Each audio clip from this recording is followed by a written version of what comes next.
Welcome to the lecture number 2 of dynamic programming. आज हम solve करेंगे एक बहुत ही इंपॉर्टेंट प्रॉब्लम जो कि है फ्रॉग जंप प्रॉब्लम। इसे हम रिकर्जन एंड मेमोराइजेशन से भी सॉल्व करेंगे, टैबुलेशन भी लगाएंगे और फाइनली स्पेस ऑप्टिमाइज्ड सॉल्यूशन भी लिखेंगे। अब डायनेमिक प्रोग्रामिंग भी क्या होता है, हम किसी भी बड़ी प्रॉब्लम को छोटी प्रॉब्लम में कन्वर्ट करते हैं, उसके रिजल्ट को स्टोर करते हैं और उसे रिप्रोड्यूस करते हैं जब भी नीडेड होता है। ये हमने लास्ट वीडियो में भी देखा था, मैंने इधर एक छोटा सा रिकैप कर दिया है। ठीक है, अब पहले प्रॉब्लम समझते हैं कि फ्रॉग जंप प्रॉब्लम होता क्या है और इससे हमें सीखने को क्या मिलेगा। ये एक बहुत इंपॉर्टेंट चीज़ है कि ये प्रॉब्लम हमें सिखाती क्या है। अगर हमने वो चीज़ समझ ली तो इसके जैसे जितने भी प्रॉब्लम्स हैं हम वो सॉल्व कर पाएंगे। ठीक है, तो क्वेश्चन ऐसा है, आपको एक इनपुट में हाइट का वेक्टर गिवन है। ठीक है, हाइट का वेक्टर 20, 30, 40 एंड 20 ये हमें गिवन है और हमारा जो फ्रॉग है वो बैठा है इनिशियली कहाँ पर, 0th इंडेक्स पर। ठीक है, इसका टारगेट क्या है, फाइनल इंडेक्स पे जाना, जो भी इसका लास्ट इंडेक्स है, 0, 1, 2, 3, थर्ड इंडेक्स इसका लास्ट है। ठीक है, तो हमारे फ्रॉग को यहाँ पे जाना है, बट इशू ये है कि या तो वो सिर्फ एक जंप ले सकता है या वो 2 जंप ले सकता है। ठीक है, एक साथ। तो ये हमने, अगर आपने हमारे रिकर्जन की प्लेलिस्ट नहीं देखी तो आप उसमें देखना, हमने एक सिमिलर प्रॉब्लम किया था जिसमें हम क्लाइंबिंग स्टेयर्स, जिसमें हम एक जंप या 2 जंप ले सकते थे। ये क्वेश्चन भी सिमिलर है बट बहुत डिफरेंट भी है। देखेंगे हम इसमें डिफरेंस क्या है। ठीक है, तो या तो वो एक जंप ले सकता है या वो 2 जंप ले सकता है, और एक जंप में की जो कॉस्ट है वो कॉस्ट क्या है, जो भी हाइट्स का डिफरेंस है वो इसका कॉस्ट है। फॉर एग्जाम्पल, अगर ये 0 से फर्स्ट इंडेक्स पे जंप करता है, इधर जंप करता है, तो इसे कॉस्ट क्या आएगी, इसे कॉस्ट आएगी पॉजिटिव वैल्यू, मतलब 30 - 20, इसे कॉस्ट आएगी 10। ठीक है, और अगर ये 2 स्टेप्स जंप करता है, 0 से सेकेंड इंडेक्स पे जाता है, तो इसे कॉस्ट क्या आएगी, तो इसे कॉस्ट आएगी 40 - 20, दैट इज 20। हम पॉजिटिव ही लेंगे, कॉस्ट कभी नेगेटिव नहीं होगी, इसलिए मैंने एब्सोल्यूट वैल्यू ले रहा हूँ इधर, एक की 10, एक की 20। ठीक है, ओके। अब अगर ये 40 से 20 जाता है तो अब इसे कॉस्ट क्या आती है, अगेन इसे 20 कॉस्ट आती है। सिमिलरली अगर ये 30 से 20 जाता है तब इसे कितनी कॉस्ट आएगी, इसे 10 कॉस्ट आएगी। तो अब देख रहे हो, जो अब मैं इसका पॉजिटिव, हमें इसका बेस्ट पाथ मिल चुका है। इसका बेस्ट पाथ क्या था, अभी हमने जस्ट देखा कि पहले ये इधर चला जाए, इधर इसे 10 की कॉस्ट आई 30 से 20, और यहाँ से फाइनली इधर चला जाए 2 स्टेप्स लेके, इधर इसे कॉस्ट क्या आई, 10 की कॉस्ट आई, तो 10 + 10 टोटल कॉस्ट आई इसे 20। यही हमारा आउटपुट है। ठीक है, तो इसमें भी हमें वही चीज़ करनी है जो हमने क्लाइंबिंग स्टेयर्स में करी थी, बस इसमें ये कॉस्ट का एलिमेंट ऐड हो गया है। और आपको क्या निकालना है, मिनिमम कॉस्ट जो भी उस फ्रॉक को लगेगी 0 से लास्ट इंडेक्स पे जाने की। ठीक है, हम समझ गए। इसमें भी हमारे पास 2 रास्ते हैं, एक रास्ता 1 स्टेप लेने का, दूसरा रास्ता 2 स्टेप लेने का। ठीक है, तो अब हम क्या करते हैं, अब हम इसका इंट्यूशन डेवलप करने की कोशिश करते हैं कि हम इस क्वेश्चन को डीपी से ही क्यों सॉल्व करेंगे।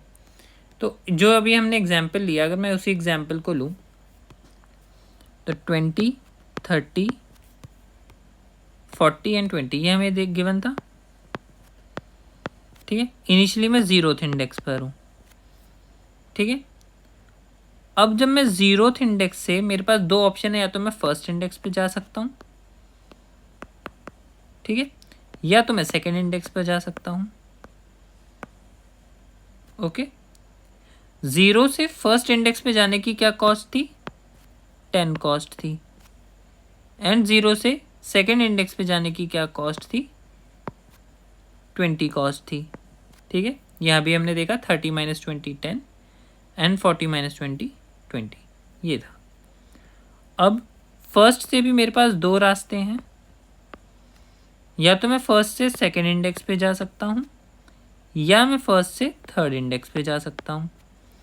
फर्स्ट इंडेक्स से सेकेंड इंडेक्स पे जाने का क्या कॉस्ट होगा, ये आप सब मुझे बताएंगे, कमेंट में बताना। मैं इसे थोड़ा सा साफ कर देता हूँ। ठीक है,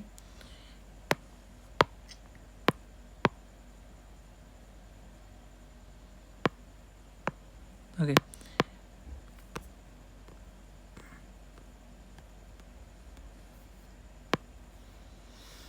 तो अब आप सब मुझे बताओगे फर्स्ट से सेकंड पे जाने की क्या कॉस्ट होगी। ये फर्स्ट इंडेक्स है मेरा और ये सेकंड इंडेक्स है। फर्स्ट से सेकंड जाने की क्या कॉस्ट होगी, 40 - 30 10, ये 10 मैंने लिख दिया इधर। और फर्स्ट से थर्ड जाने की क्या कॉस्ट होगी, ये फर्स्ट इंडेक्स, ये थर्ड इंडेक्स, 30 - 20 10। ठीक है, इसी तरह आप सेकेंड इंडेक्स से कहाँ जा सकते हो, आप सेकेंड इंडेक्स से तो सिर्फ थर्ड इंडेक्स पे जा सकते हो, आगे तो आउट ऑफ बाउंड हो जाएगा 2 स्टेप्स के लिए। ठीक है, तो आप थर्ड इंडेक्स पे जाओगे और उस थर्ड इंडेक्स पे जाने की कॉस्ट क्या होगी, 40 - 20 20 होगी। ओके, और इसी तरह सेकेंड इंडेक्स से यहाँ पर भी सेकेंड इंडेक्स पे से थर्ड इंडेक्स पे आप जाओगे तो कॉस्ट होगी 30 20। अब आप देखो इस पाथ से मैं इस कलर बदल लेता हूँ, इस पाथ से इसे कॉस्ट आ रही है 20 की। ठीक है, 30 से और सेकंड से इधर से ये ऐड करा 20 + 10 30 और 30 + 10 40। इस रास्ते से इसे क्या कॉस्ट आई, 40 की आई। इस रास्ते से इसे क्या कॉस्ट आई, 10 और 10, मतलब इधर से 10 इधर से 10 इधर से आई इसे 20। इस रास्ते से क्या कॉस्ट आई, 20 + 20 40 की कॉस्ट आई। तो आप देखिए आपके पास 3 ऑप्शन है, 40 20 एंड 40। मिनिमम क्या है, 20। यही आपका आउटपुट था। ठीक है, ये तो हमने देख लिया पिक और नॉट पिक से कि हमने इसे कैसे सॉल्व किया, मतलब एक रास्ता पिक करोगे दूसरे रास्ता पिक करोगे। अब इसमें क्या है कि रिपीटेड सब प्रॉब्लम्स बहुत ज़्यादा हैं। 4 जो भी हमारा एरे था ये सिर्फ 4 साइज का था। स्टिल आप देखोगे आपने थर्ड को जो कि आपका बेस केस था 3 बार इवेल्युएट किया, सेकंड को आपने 2 बार इवेल्युएट किया, है ना। तो आप देख रहे हो आपने एक ही जितने छोटे से उसमें भी आपने 2 बार कैलकुलेट करा एक इंडेक्स के लिए। ये गलत बात है, ये एक इनएफिशिएंसी है। तो इसको हम मेमोराइज करके इसे सॉल्व कर लेंगे। ओके, तो अब हम क्या करते हैं, कोड लिखने का ट्राई करते हैं, रिकर्जन, और फिर रिकर्सिव कोड लिखने का ट्राई करेंगे और उसके बाद उसे मेमोराइज करेंगे। तो लेट्स से आपको क्या करना है, आपको एक फंक्शन गिवन होगा, है ना। ये इसका लिंक मैं GFG का लिंक डाल दूंगा, आप इस कोड को चाहो तो GFG पे सबमिट भी कर सकते हो। हम जो लिखेंगे मेथड होगा min कॉस्ट जो कि हमें इम्प्लीमेंट करना है। ठीक है, हमें गिवन होगी एक वेक्टर इंट हाइट की,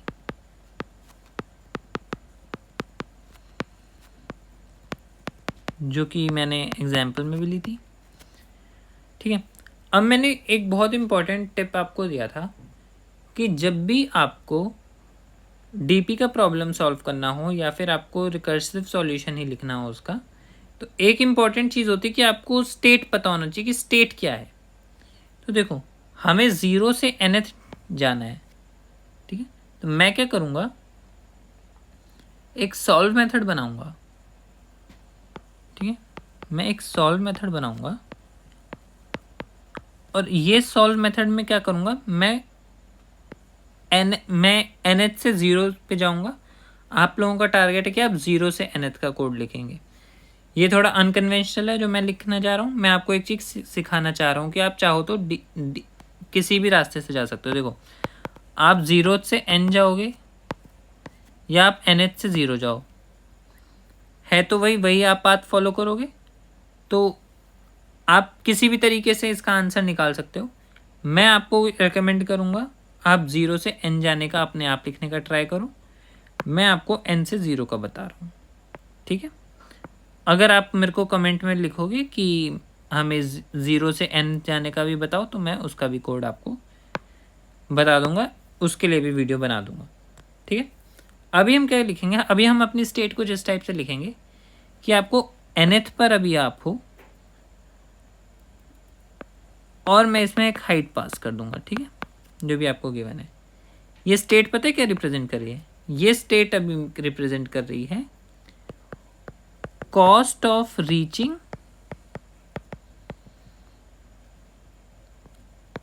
nth इंडेक्स, जो भी इंडेक्स है आपका, लास्ट इंडेक्स है इसका, मैं इधर लिख लेता हूँ, int n is equals to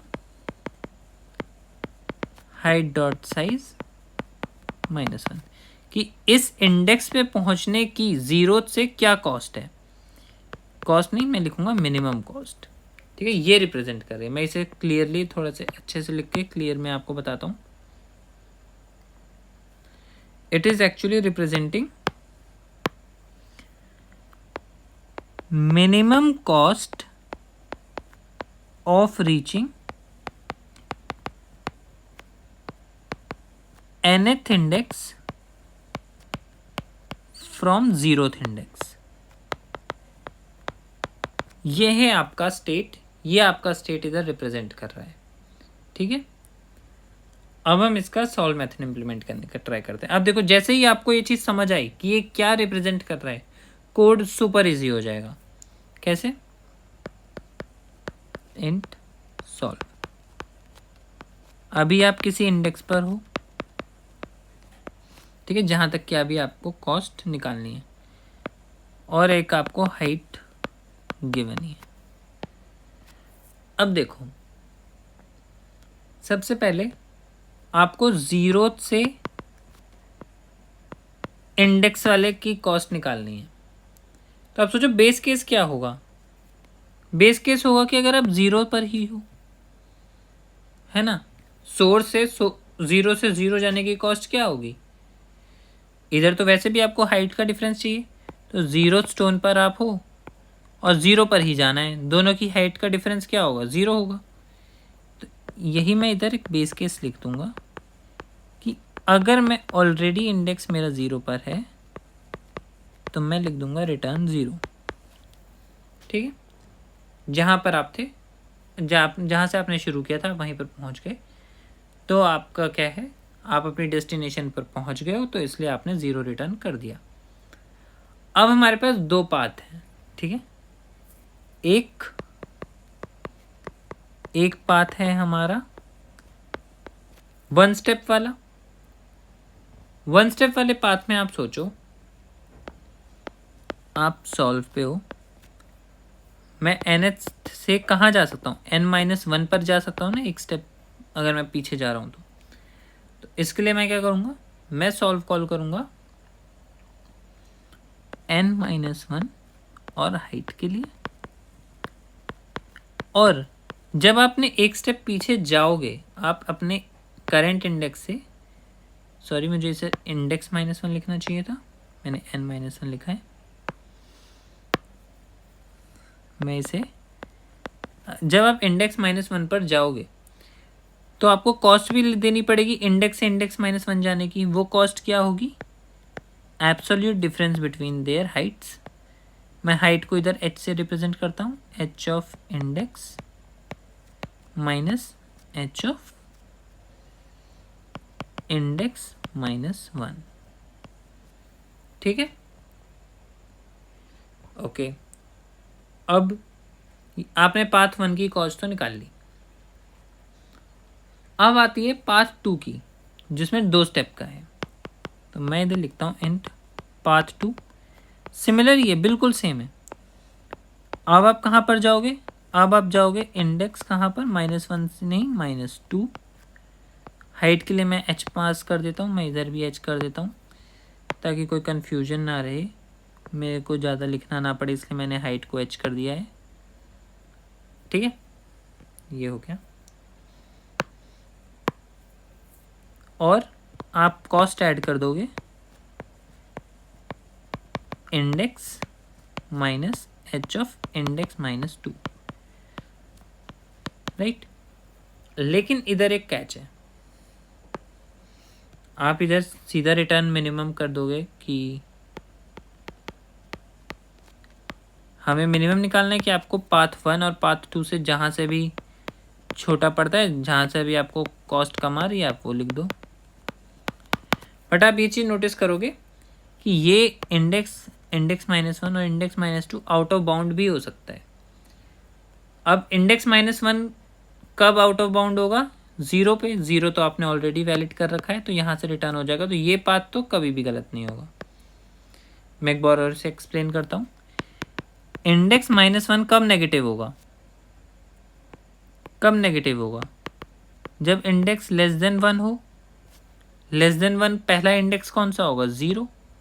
0 के लिए आपने ऑलरेडी हैंडल कर रखा है, तो ये वाली कंडीशन तो कभी नहीं फॉल्स होगी, मतलब कभी भी हिट नहीं करेगी। ओके, ये तो मुझे समझ आया। लेकिन जो सेकंड कंडीशन है ये कि इंडेक्स -2 मेरा कब नेगेटिव होगा, जब इंडेक्स मेरा <1 हो, <2 हो जाए। और <2 मेरा सबसे पहला इंडेक्स कौन सा होगा, इंडेक्स इक्वल्स टू 1, मतलब ये 1 इंडेक्स के लिए इनवैलिड हो जाएगा। तो आपको क्या करना पड़ेगा, ये आपको एक कंडीशन लगानी पड़ेगी इधर, जिससे आप आउट ऑफ बाउंड वाले एरर से बच जाओ। तो आप क्या लिखोगे, आप ये पाथ 2 सिर्फ तभी कैलकुलेट करोगे जब इंडेक्स -2 ग्रेटर देन या इक्वल्स टू 0 हो तब।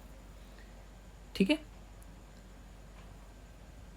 और आप ये पाथ आपने निकाल लिया और आप इस पाथ को रिटर्न करा सकते हो आउट। अगर इसमें आप एक और इशू आ सकता है, इसमें इशू ये आएगा कि आउट ऑफ स्कोप वाला, तो आप इंट पाथ 2 को पहले ही इनिशियलाइज कर लो या फिर डिक्लेयर कर लो, int path 2 equals to int max से आप इनिशियलाइज कर लो। ठीक है, अब कोई इशू नहीं आएगा। देखो इसी तरह आप ना डीबग करना भी सीखोगे, आप देखोगे कि अच्छा ठीक है, हम इसमें तो कोई इशू नहीं आ सकता, इसमें कोई इशू नहीं आ सकता, बट इसमें इशू आ सकता है आउट ऑफ बाउंड का। तो मैंने इसे ऐसे ही सोचा कि इंडेक्स -1 मेरा कहाँ नेगेटिव होगा, सबसे पहली बार 0 पे नेगेटिव होगा। 0 के लिए मैंने ऑलरेडी हैंडल कर रखा है, तो ठीक है, मैं सेफ हूँ। उसके बाद मैंने चेक किया और कहाँ एरर आ सकता है, इंडेक्स -2 पे एरर आ सकता है। किसके लिए, इंडेक्स 1 के लिए एरर आ सकता है। 1 मैंने अभी कहीं हैंडल नहीं किया, तो मैंने यहीं पर एक कंडीशन लगा दी। फिर मैंने देखा कि मैं ये पाथ 2 तो नीचे यूज़ हो रहा है, और अगर ये इस इफ ब्लॉक में होगा तो ये आउट ऑफ स्कोप वाला एरर देगा। तो मैंने क्या किया, पहले ही डिक्लेयर कर दिया पाथ 2 को। और पाथ 2 को इंट मैक्स से क्यों किया, इंट मैक्स से इसलिए किया कि अगर मैं उस पाथ में कभी गया ही नहीं तो उस रास्ते से तो मुझे सबसे महंगी कॉस्ट मिल रही है, इसलिए मैंने उधर पाथ 2 कर दिया। तो ये आपने कौन सा कोड लिख लिया, आपने लिख दिया रिकर्सिव कोड। ठीक है, आप इसे जाओगे तो ये गारंटी TLE देगा। अब हम क्या करेंगे, इसका मेमोराइजेशन लिखेंगे कि इसे मेमोराइज आप कैसे करोगे। तो इसे मेमोराइज करने का ट्राई करते हैं। मैं इसे थोड़ा सा क्लीन कर देता हूँ। ठीक है, ओके। तो हमने लास्ट फिबोनाची में जिस तरह से मेमोराइज किया था, सेम हम इधर भी मेमोराइज करेंगे, कोई भी डिफरेंस नहीं है। ठीक है, कोई भी डिफरेंस नहीं है। हम क्या करेंगे, इस मेथड में यहाँ पर अब आपको स्टेट पता लग गई है, मैं इसे क्लीन कर देता हूँ।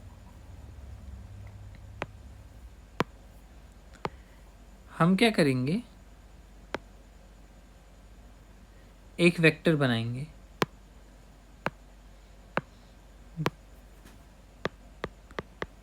Vector of int and DP, जिसका साइज क्या होगा, जिसका साइज आप n भी रख सकते हो, n+1 भी रख सकते हो, it's all up to you. मैं n+1 कर देता हूँ ताकि फिबोनाची से बिल्कुल सेम रहे जो हमने पिछले वीडियो में सीखा था। ठीक है, -1 मैंने इनिशियलाइज कर दिया और जहाँ पर भी मैं इसे पैरामीटर में पास भी कर दूंगा, जहाँ भी कॉल कर रहा हूँ। ठीक है, फिर हमने क्या किया था, हम यहाँ पर चेक भी लगाएंगे।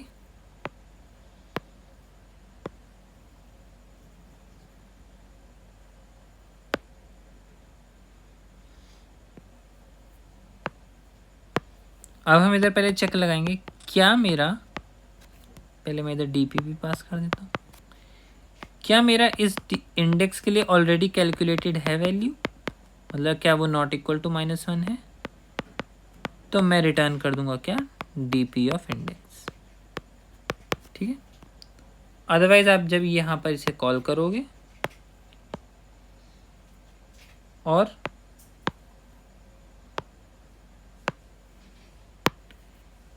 इसे डीपी में स्टोर कर दोगे, बस यही था इसका कोड। आपने देखा एक लाइन, इसे मैं 1.5 लाइन कहूँगा क्योंकि आपने बस इतना पार्ट ऐड करा है,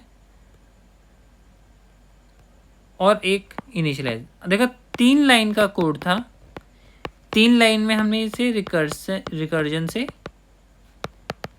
प्लस मेमोराइजेशन कर दिया, और अब ये कोड सबमिट भी हो जाएगा।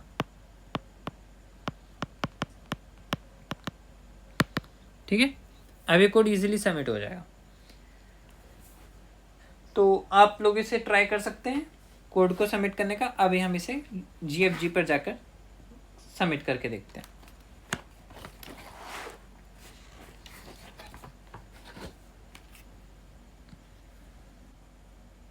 ओके, हम GFG पर आ गए। अब मैं इसे कोड करना स्टार्ट करता हूँ। ठीक है, तो सबसे पहले मुझे क्या करना है, मैं क्या करूँगा, एक वेरिएबल बना लेता हूँ n, जो कि होगा मेरा, ये मुझे CPP में कोड करना है। और मैं इधर हाइट को क्या करता हूँ, मैं हाइट को h कर देता हूँ क्योंकि मुझे इतना टाइप नहीं करना ज़्यादा। ठीक है, अब स्टार्ट करते हैं। तो int h equals to n equals to h dot size -1। Okay, अब मैं क्या करता हूँ, मैं मेमोराइज करके ही कोड लिखता हूँ, वेक्टर ऑफ इंट n+1 -1। ठीक है, मैं आपको समझा चुका हूँ इसलिए मैं पहले से मेमोराइज कर रहा हूँ। आप चाहो तो पहले रिकर्जन का कोड लिख सकते हो, उसके बाद से मेमोराइज करते हैं, जो कि एक आइडल फ्लो होता है। मैंने n h और dp पास कर दिया। ओके, अब मैं सॉल्व मेथड लिख देता हूँ। सॉल्व, मैं अभी इंडेक्स पर हूँ, and h comma vector of int and dp। ठीक है, बेस केस इफ मेरा इंडेक्स 0 के इक्वल है तो आप क्या करोगे, रिटर्न कर दोगे सिंपली 0। आप चेक करोगे क्या मेरा if dp of index not equal to -1 है, तो आप रिटर्न कर दोगे dp ऑफ इंडेक्स। अब आप क्या करोगे, एक पाथ 1 के लिए कॉल करोगे जो कि होगा सॉल्व n-1 n नहीं, सॉरी मैंने इंडेक्स पास किया है, index -1 h comma dp plus आपकी जो कॉस्ट आई थी वो क्या थी, h of index minus h of index +1। ठीक है ना। हाँ, अब आपने क्या किया था, आप पाथ 2 को कर दोगे इंट मैक्स से initialize. If index -2 greater than equal to 0 है, तब आप क्या करोगे, पाथ 2 की वैल्यू निकाल लोगे, index -2 h comma dp plus absolute value of h of index minus h of index -2। Okay, तो आप क्या करोगे, return minimum of path 1 comma path 2। सकते हो। ये है आपका कोड और इसे आपको क्या करना है, एक चीज़ हम भूल गए, हम इसे डीपी ऑफ इंडेक्स में स्टोर कराना है। ठीक है, एक बार मैं चेक कर लेता हूँ हमने कोई इशू तो नहीं लिखा, कोई टाइपिंग एरर नहीं है। ओके, नहीं लग रहा। एक बार इसे कंपाइल एंड रन करके देखते हैं। ओके, हमें लॉगिन करना पड़ेगा, एक बार मैं लॉगिन कर लेता हूँ।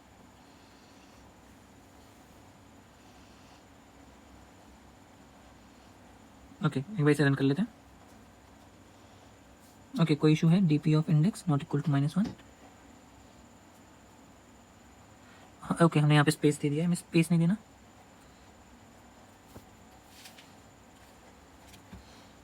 Why is it not working? Okay, एक बार इसे कंपाइल एंड रन करके देखते हैं। अगेन इशू पाथ 2 के लिए। ओके, मैंने स्पेलिंग मिस्टेक कर दिया पाथ में। एक बार अब रन करते हैं, अभी भी गड़बड़ है। My keyboard is not responding very well. Path 2।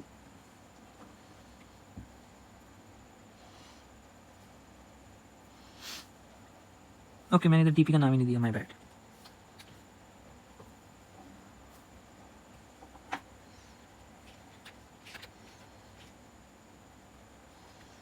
Okay, अब मैं इसे सबमिट करके देखता हूँ।